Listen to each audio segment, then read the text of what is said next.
বাঁশ নিয়ে বেরিয়ে গেলাম আম পাড়ার জন্য। তো দেখতেই পাচ্ছ আম পাড়ার জন্য খুব চেষ্টা করতেছি, আর এত বড় বাঁশ আমি হাতে ওজনই রাখতে পারছি না। দেখো বাইরাচ্ছি তো আম পড়ছেই না।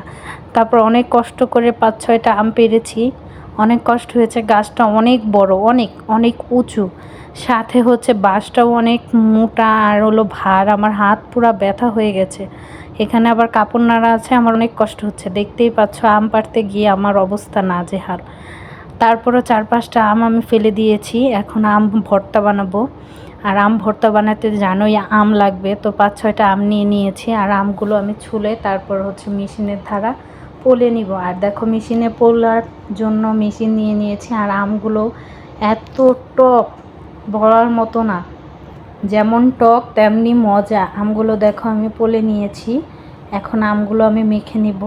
আর এখানে আমি চিনি দিয়েছি, মরিচ দিয়েছি, বিট লবণ, তেঁতুল এগুলো দিয়েছি। খেতে অনেক টেস্ট হয়েছে, সবাইকে দিয়েছি, সবাই মিলে খেয়েছি। আর এত মজা বলার মতন ভাষা নেই, অনেক মজা হয়েছে খেতে।